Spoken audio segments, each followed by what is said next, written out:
안녕하십니까. 음, 이번 시간에는 문제중심 강의를 진행하겠습니다. 1주차 금융기관론의 소개, 금융기관론에 대한 그 교과목 소개 편이 되겠는데요. 본문에서 강의한 내용을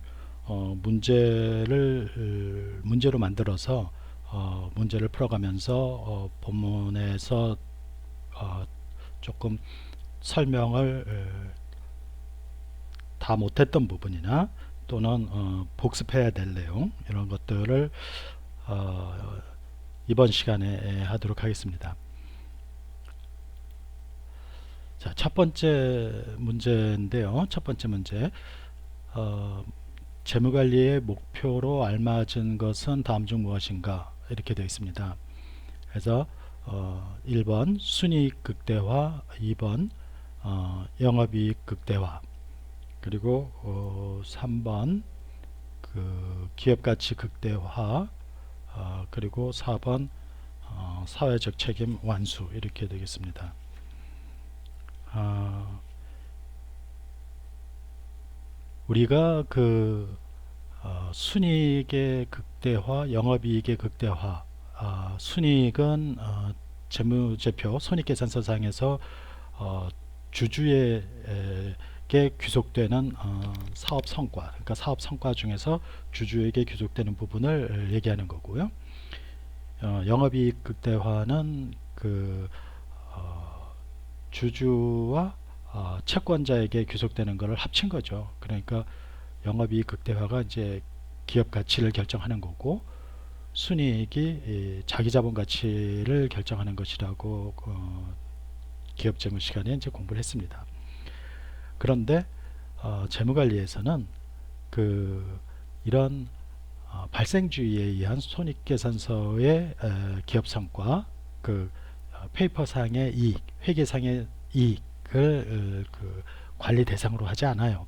그러니까 재무관리에서는 그런 회계상의 이익이 아니라 현금 흐름을 중요하게 본다 이거예요. 그러니까 현금 흐름이 부족하면은 페이퍼상의 이익이 많이 나도 도산하는, 그걸 이제 우리가 흑자 도산한다고 하지 않습니까? 그래서 그런 기업들도 생기고, 그래서 실질적으로 기업을 움직이는 것은 현금이다. 그래서 그 현금 흐름을 관리를 하죠. 그래서 순이익 극대화, 영업이익 극대화보다는 그 영업 현금 흐름 극대화, 또는 그 순이익에 해당하는 것은 그 주주 현금 흐름이라고 하는데요. 영어로는 이제 FTE로 표시를 합니다. 그래서 이런 것을 극대화하는 거죠. 그런데 재무관리에서는 그 목표를 그 이익 극대화나 현금 흐름 극대화에 두고 있는 것이 아니라, 그것이 결정하는 기업 가치를 극대화하는 것이 최종적인 목표가 됩니다. 그래서 그 기업 가치를 극대화하는데 재무관리의 목표를 둔다. 바로 그게 이제 첫 번째 문제에 대한 답이 되겠습니다. 뭐 사회적 책임을 완수한 것을 그 목표로 한다. 간혹 그 입학할 때 입학 면접에서 학생들이 그런 얘기를 하는 경우가 있는데, 그렇지는 않아요. 그러니까 기업은 사회적 책임을 하는 것이 아니라 기업 가치 극대화를 목표로 하죠.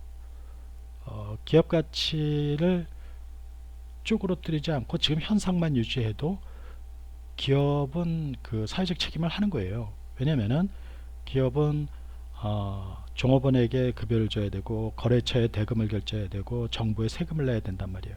그 역할만 하면서 있어도 충분히 사회적 책임을 다 하는 거죠. 꼭 뭐 불이웃을 돕고 또 환경 미화를 하고 뭐 이런 것이 사회적 책임이 아니라는 얘기예요. 자, 그리고 두 번째 문제가 되겠습니다. 두 번째 문제는 재무관리의 기능과 재무제표의 관계를 옳게 설명한 것은 무엇인가 하는 건데, 우리가 지금 재무관리 얘기를 하고 있는데, 그 재무관리의 내용은 크게 기업재무, 증권투자론, 그 다음에 금융기관론, 이렇게 세 개로 구성이 되어 있습니다. 그래서 재무관리의 가장 기본적인 기능은 자금의 조달과 자금의 운용이에요. 그러니까 우리가 모두 돈을 벌지 않습니까? 그래서 돈을 만들어서 그거를 그 생활을 하고 여윳돈 있으면 투자를 하잖아요. 우리 개인들도 그런 것도 다 재무관리예요. 그러니까 돈과 관련된 의사결정을 다루는 것이 재무관리다라고 생각을 하면 됩니다.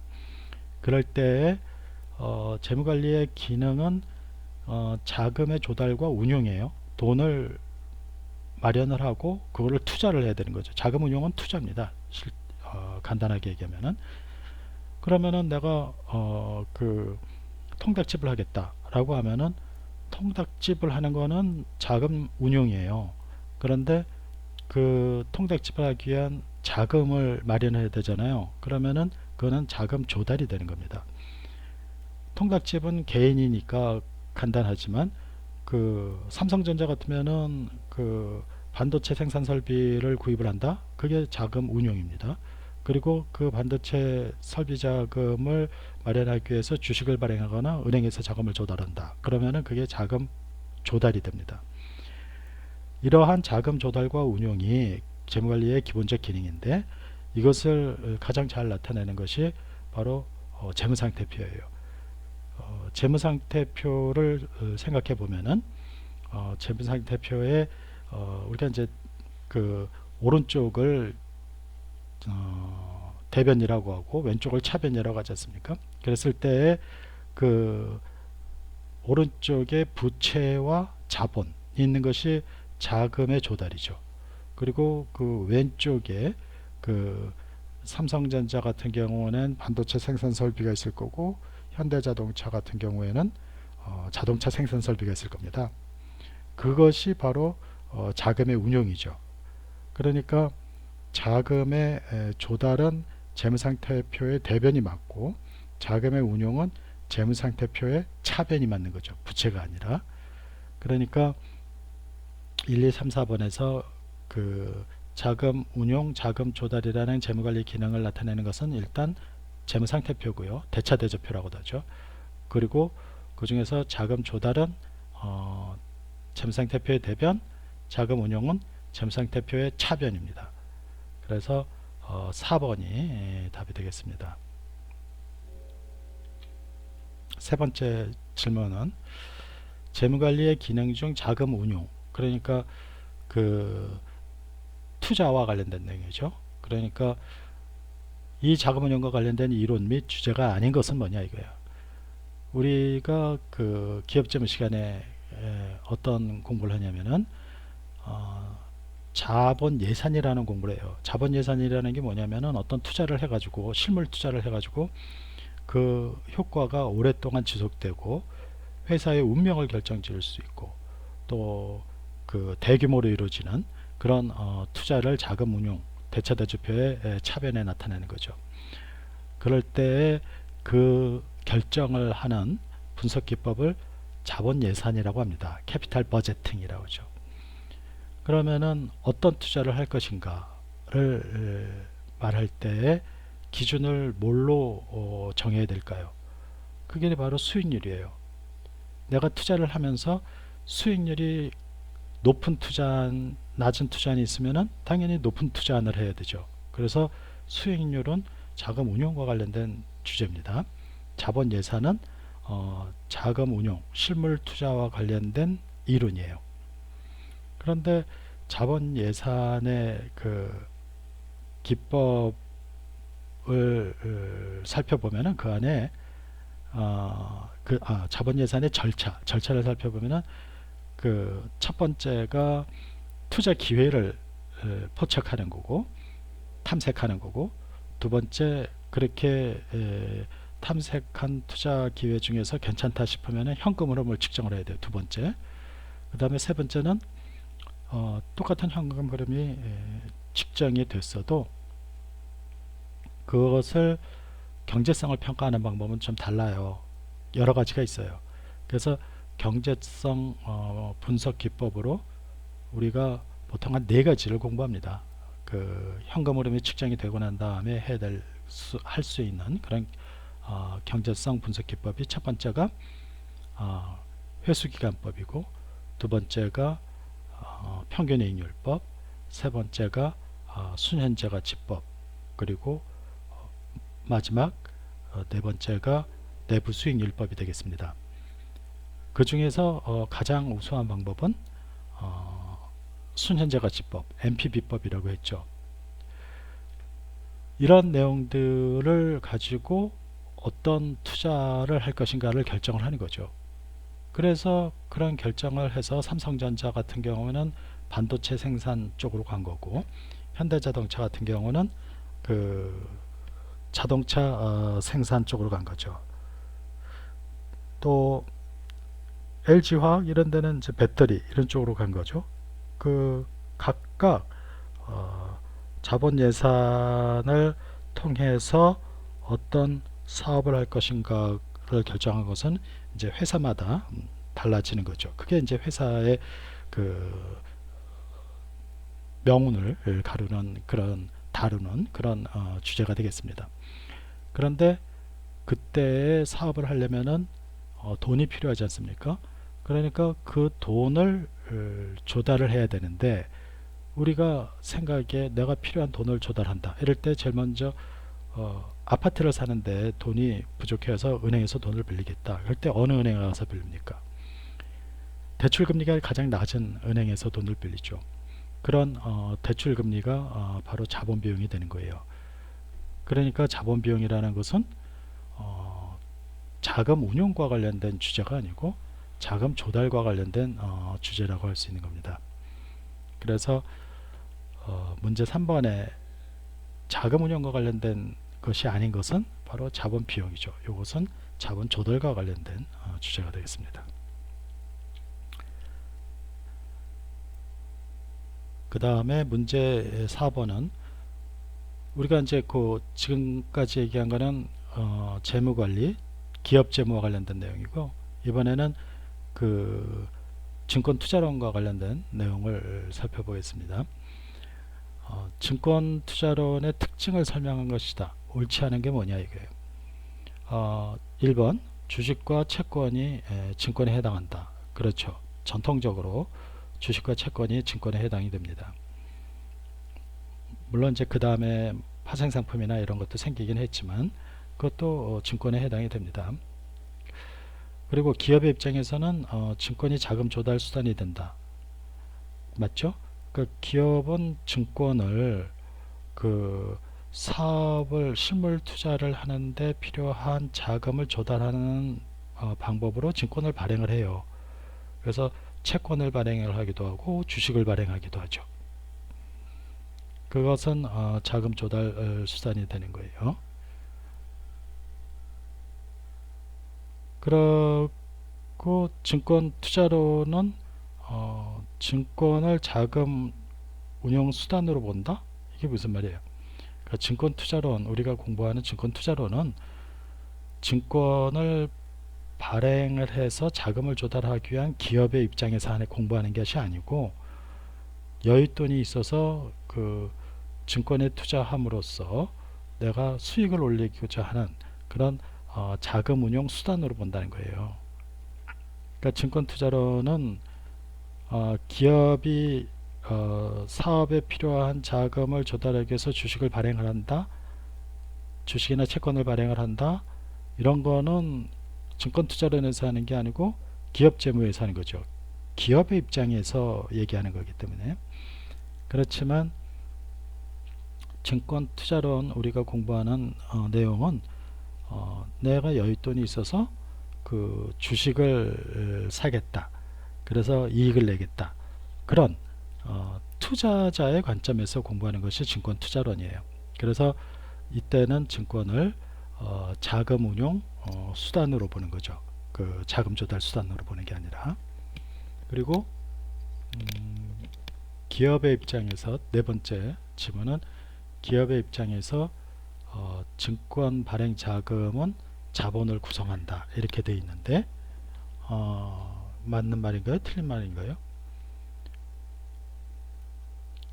기업의 입장에서는 그 자금을 조달을 하는 데 있어서 음,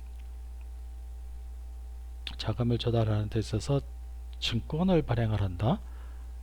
그것이 자본을 구성한다. 대차대조표를 생각해 보세요. 오른쪽에 그 대변에는 부채가 있고 자본이 있습니다. 그런데 증권을 발행한 것이 자본을 구성한다? 그렇진 않죠. 왜냐하면 자본을 구성하는 건 주식만이에요. 주식. 만약에 회사채나 이런 채권을 발행했다고 봅시다. 그럼 부채잖아요. 그러니까 증권 발행 자금을 할 때 증권은 아까 1번에서 언급했듯이 주식과 채권이 있는데, 주식으로 발행을 했을 때는 자본을 구성하지만 채권을 발행하게 되면 자본을 구성하는 것이 아니고 부채를 구성하는 것이 되는 거죠. 그러니까 옳지 않은 것은 바로 4번이 되겠습니다. 기업의 입장에서 증권 발행 자금은 자본을 구성한다? 아니에요. 채권 발행 자금은 부채를 구성합니다. 다섯 번째 문항인데요. 이제는 그 기업 재무, 아까 재무관리, 기업 재무, 증권 투자라는 대한 얘기를 했고요. 우리가 이제 금융기관론이 재무관리 3대 강론 중에서 세 번째란 말이에요. 우리가 그래서 공부하는 것도 재무관리, 기업 재무를 먼저 2학년 이야기하고, 그 다음에 증권 투자론을 공부하고, 그 다음에 이제 금융기관론을 공부하는 거예요. 그 순서가. 그래서 가급적 이제 그 순서에 맞춰서 그 공부하는 것이 필요해요. 어떤 과목 같은 경우는 뭐 마케팅이나 뭐 인사조직 이런 경우는 뭐 나중 과목을 먼저 들어도 그렇게 진도 나가는데 이해하는데 큰 차이가 없지만, 재무관리나 회계학 같은 경우는 단계별로 듣는 것이 필요합니다. 그래서 이제 금융기관론에 대한 얘기를 하고자 하는데, 첫 번째 질문은 바로 이거예요. 다음 중 금융기관의 가장 중요한 역할은 무엇이냐? 자금운용. 자금운용은 그 갖고 있는 돈을 어떻게 운용하느냐예요. 그러니까 금융기관, 금융기관의 이제 대표적인 게 은행인데, 은행 입장에서 자금을 운용한다? 어떻게 운용합니까? 바로 대출을 해주는 거죠. 그렇죠? 기업에게 대출을 해줌으로써, 또는 우리 일반 개인들에게도 대출을 해줌으로써 대출 이자 수익을 받잖아요. 그것이 바로 자금 운용이 되는 겁니다. 그러면은 그 대출을 해주려고 할 때 그 돈은 어디서 마련을 합니까? 바로 고객의 예금이란 말이에요. 그것을 자금 조달이라고 합니다. 그러니까 은행들은, 금융기관들은 고객에게 자금을 받아서, 예금으로 받아서 그것을 대출을, 기업에게 대출을 해주어서 운용 수익을 낸다 이거예요. 그러니까 자금 조달은 바로 그 예금이 되겠습니다. 물론 대출을 해주고 예금을 받는 게 중요하죠. 그런데 그 전체를 하나로 표현할 수 있는 말이 바로 이거예요. 자금 중개. 그러니까 자금 수요자와 공급자의 중개 역할을 해준다 이거예요. 그 말은 무슨 말이냐면은, 자금이, 여유 자금이 있는 개인들에게 예금을 받아서 자금이 필요한 기업에게 공급을 해주는 겁니다. 중개를 해주는 거죠. 그러니까 자금 중개 기관이죠. 그 은행 같은 경우는. 그래서 자금 중개라는 것은 결국 자금 운용과 자금 조달을 모두 포함하는 말이어서 3번이 정확한 답이 되겠습니다.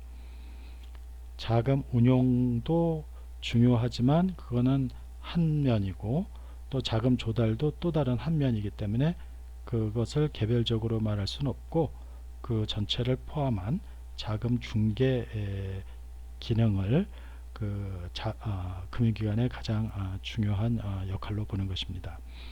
거기서 기업들은 항상 자금 수요를 갖고 사업을 하려면 돈이 필요하니까, 그리고 개인들은 그 월급을 받아서 다 쓰지 않고 일부 저축을 하기 때문에 그 예금을 자금 수요자인 기업에게 중개를 해주는 그런 역할을 하는 거죠.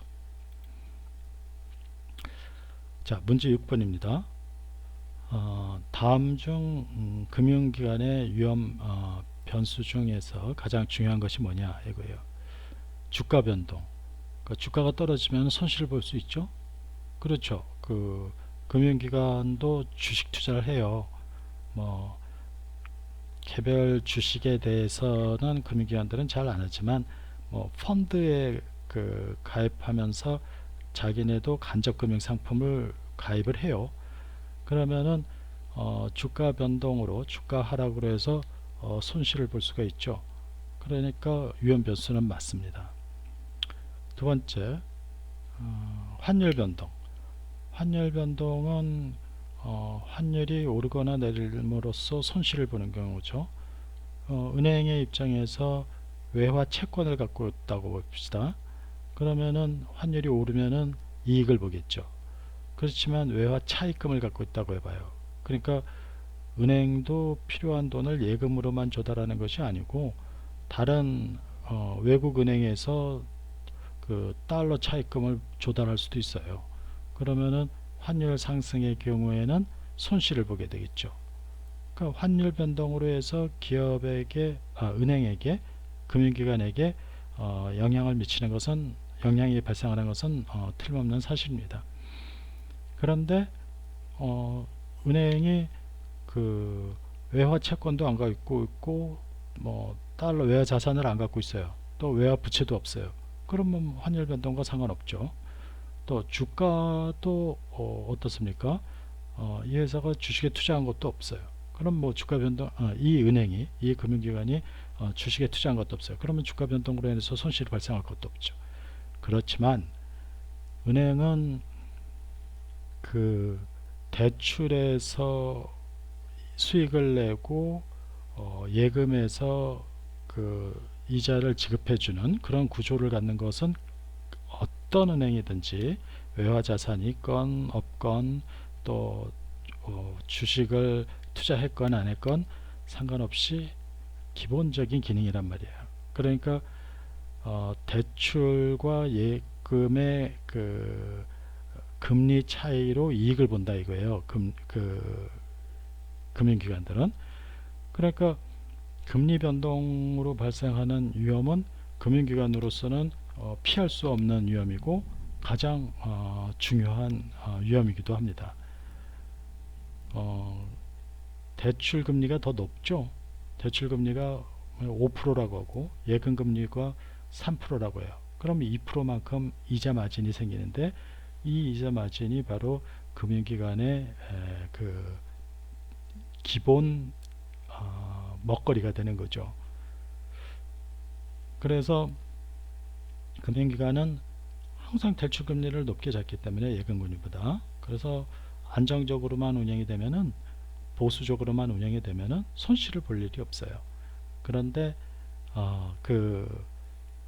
이런 경우가 있죠. 예금에 대한 금리는 확실히 줘야 되는데 대출에서 발생하는 이자 수익이 확실하지가 않는 경우가 있어요.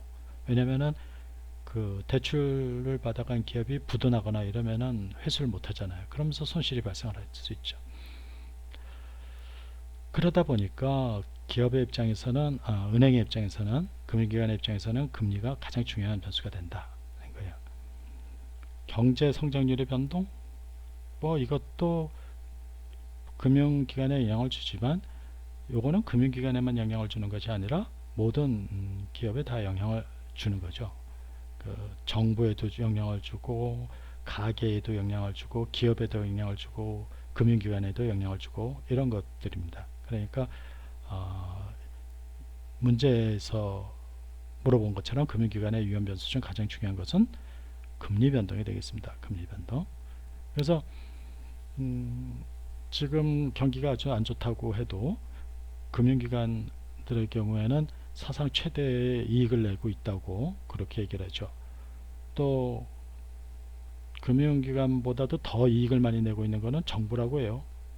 정부가 세금을 많이 걷어가지고 각종 세율을 다 올려가지고 정부가 세수가 엄청 늘어났다고 합니다. 그래서 옛날에는 뭐 몇 조면은 엄청 큰 돈이었는데 지금은 뭐 일자리 만든다고 50조 쓰고 뭐 저기 한다고 몇십 조 쓰고 뭐 이러니까 아주 그 돈의 그 감각이 없어지고 있는데, 그 정부가 세금을 많이 걷어서 금융기관 이상으로 잘 나가는 데가 바로 정부라는 그런 얘기가 있습니다.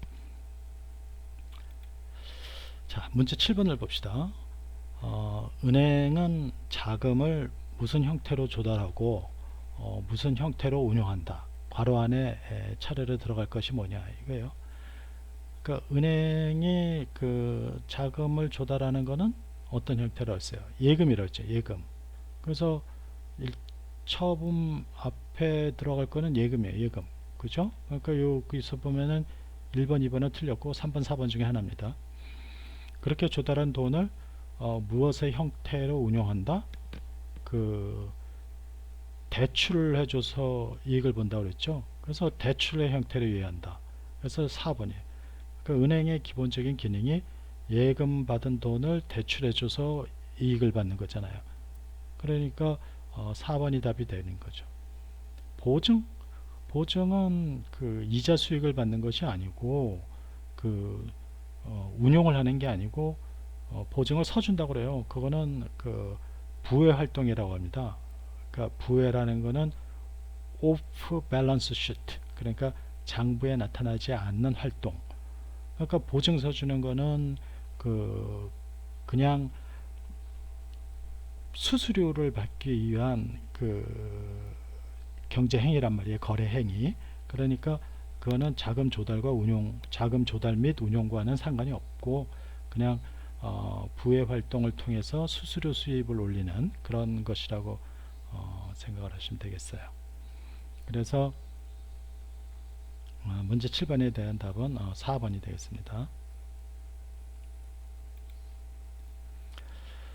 미국의 재무관리 연구 분야 중에는 우리나라에서 상대적으로 소홀히 다루는 분야가 있다. 아닌 것이 뭐냐 이랬는데, 일단 미국의 재무관리 분야에 대한 얘기부터 보죠. 재무관리는 돈을 다루는 학문입니다. 재무관리나 회계학은. 그러다 보니까 그 미국의 자본주의에서는 재무관리와 회계학이 굉장히 중요한 분야가 되고 있습니다. 같은 경영학 안에서도. 그래서 미국이 그 자본주의 경제의 선진국이다 보니까 그런데 그 자본이라는 게 바로 돈이잖아요. 그래서 그 미국 대학들도 보면은 이제 경영학과, 우리나라는 이제 경영학과로 하나로 되어 있지만 미국은 경영학과, 재무학과, 회계학과 이렇게 세 개로 나뉘어요. 그래서 경영학과는 인사관리, 뭐 인사조직 또는 뭐 마케팅, 생산, MIS 이런 걸 다 합쳐서 경영학이라고 하고, 그 다음에 재무학과, 회계학과가 따로 있습니다. 그러니까 미국에서 제일 들어가기가 어렵고 나와서 제일 연봉을 높게 받는 데는 경영학과가 아니에요. 재무학과하고 회계학과예요. 그래서 교수들 월급도 재무학과, 회계학과 교수들이 월급이 훨씬 많고 그렇습니다. 그러니까 그만큼 그러다 보니까 그 자본시장이나 그런 금융시장에 대한 연구가 많이 돼 있고, 그래서 세계 금융 경제를 미국이 좌지우지하는 거죠. 그래서 미국의 금리가 어떻게 됐다, 이것 때문에 전 세계가 움직이고 막 이러는 거죠. 그런데 그만큼 또 미국은 이 돈 벌고 돈을 관리하는 그런 재무관리나 이런 분야의 내용이 다양합니다. 이제 여기에 재무관리의 3대 강론이라고 되어 있는데, 재무관리의 3대 강론은 우리가 살펴봤듯이 기업재무, 그 다음에 증권투자론, 그 다음에 금융기관론, 이 세 가지예요. 그러니까 일단 이 증권투자론이 여기 있으니까 요거는 우리나라에서도 중요하게 다루는 분야이기 때문에 그 기업재무, 증권 투자론, 금융기관론 세 개는 우리도 중요하게 봐요. 그래서 이거는 포함이 되는데, 요 세 가지는 별로 열심히 우리가 연구를 하거나 체계적으로 관리 기법이 도입이 되질 않았어요. 지금은 이제 좀 됐습니다만, 첫 번째 개인 재물론, 그러니까 개인의 입장에서 돈을 벌고 부자가 되는 거. 우리가 평생을 살면서 경제 활동을 하는 것은 20대부터 해서 뭐 6, 70대까지예요. 그리고 60대까지예요. 그러면은 어렸을 때는 부모님이 키워주는 거고, 그러면은 내가 늙어서 정년 이후에 돈을 못 벌고 또 돈을 번다고 하는 중에도 내가 자식을 낳아서 결혼을 해가지고 또 자식을 키워야 돼서 돈이 나가고, 사실 이런 건 굉장히 중요한 일이죠. 그래서 개인이 재산을 어떻게 관리하는가를 공부하는 것이 바로 퍼스널 파이낸스라고 해서 개인 재무론입니다. 우리나라는 뭐 누가 돈을 벌고 막 돈을 저기 하면은 그 사람 돈만 밝힌다고 막 이런 식으로 얘기를 해서 우리 비하하지만, 사실은 실제로는 또 뒤에 가서는 다들 각자 자기 돈 버느라고 아주 관심이 높아요. 그런데 그거를 밖으로 드러내지 않고 하는 것이 무슨 미덕인 것처럼, 그래가지고 이게 제대로 발전이 안 돼 있습니다. 그러다 보니까 개인 신용 불량자도 나오고, 나중에 노년기에서는 자식들 키우느라고 자기가 쓸 수 있는 돈이 없어서 뭐 폐지 줍고, 또 뭐 그 정도는 아니더라도 어려움에 처한 그런 경우가 많습니다. 그게 뭐예요? 그게 개인적인 차원에서 자금 관리를 어떻게 해야 되는지를 일찌감치 공부를 안 해서 그래요. 그러니까 이런 것이 사실은 중요한데, 우리나라에서는 유교적인 영향 때문인가?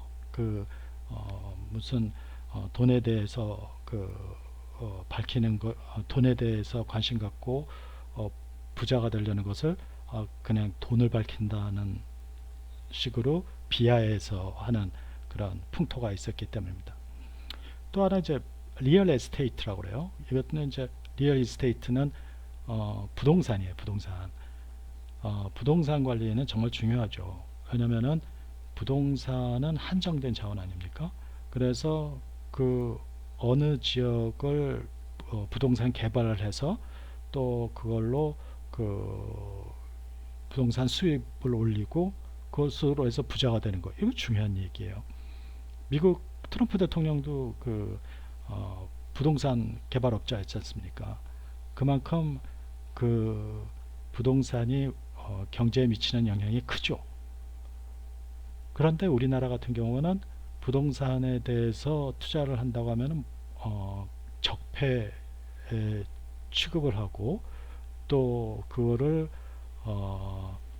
굉장히 적대시하는 그런 분위기가 있어요.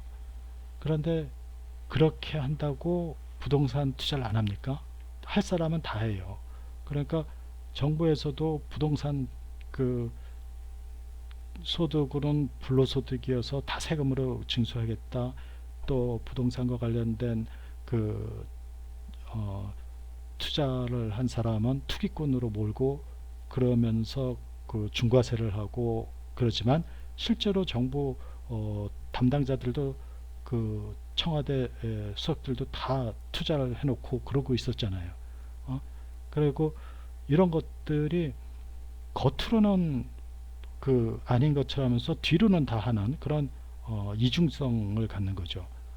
그걸로 사실 탁 꺼내놓고 체계적으로 분석하고 관리하는 기법을 공부를 하면서, 사실 우리나라 같은 경우는 부동산이 경제에 미치는 효과가 미국보다 훨씬 큽니다. 그러니까 사실 부동산에 대해서는 좀 더 깊이 있게 체계적으로 분석하는 그런 공부를 해야 되는데, 무조건 적폐시하고 적대시하고 그러면서 뒤로는 자기네들이 하고 이러다 보니까 이게 학문적으로 제대로 발전을 못한 그런 측면이 있게 된 겁니다.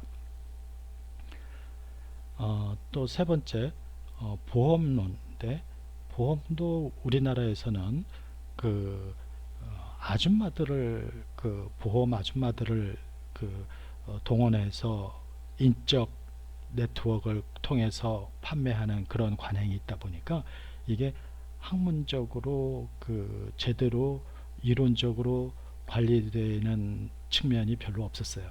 그러다 보니까 아무래도 우리나라에서는 상대적으로 소홀히 다뤄졌던 분야죠.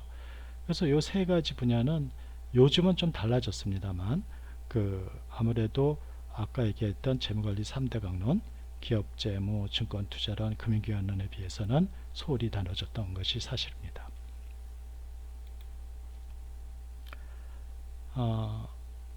다음 중 금융기관이 발전시킨 학문이라고 할 수 있는 게 뭐냐 하는 건데, 기업재무로는 자금을 조달하고 운용하는 원리를 공부하는 거예요. 기업의 관점에서. 그런데 금융기관도, 우리나라는 기관이라고 하지만 사실 이것도 금융회사예요. 그러니까 기업재무의 기본 원리는 금융기관론에도 그대로 적용이 됩니다. 증권투자로는 투자자의 입장에서 증권을 분석하는 건데, 그거는 금융기관도 증권투자를 하니까 이 증권투자론의 내용은 금융기관에 영향을 준 거죠. 금융기관은 또 자본시장 안에 한 구성원 아닙니까? 그러다 보니까 자본시장에 대한 공부도 금융기관을 이해하는 데 필요한 거죠. 끝으로 네 번째, 경영분석. 경영분석이라는 것은 기업을 재무제표를 통해서 분석하는 거예요. 그랬을 때 금융기관에게 기업들이 와서 돈을 빌려달라고 합니다. 대출 신청을 해요. 그럴 때에 자기네들은 좋은 기업이니까 좋은 조건으로 자금을 빌리려고 하겠죠.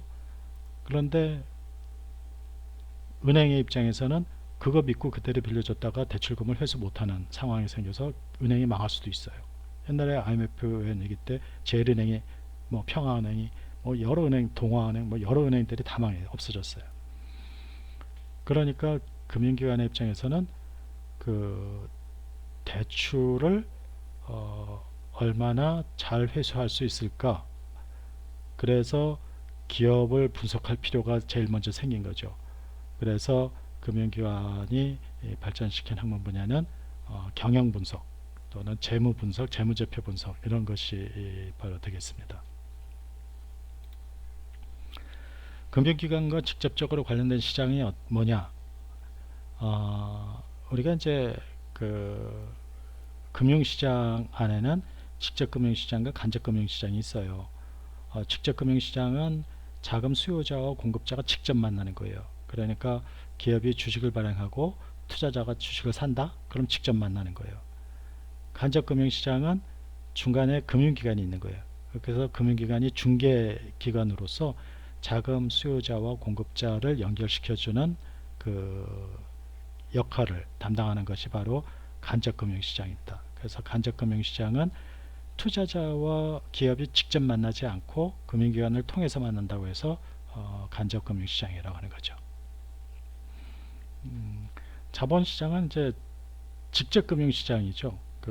주식을 발행하고 채권, 그러니까 증권시장이라고도 하는데, 파생금융상품 시장은 선물 옵션과 같이 새로 등장한 건데, 그거는 이제 다음에 기회가 있을 겁니다.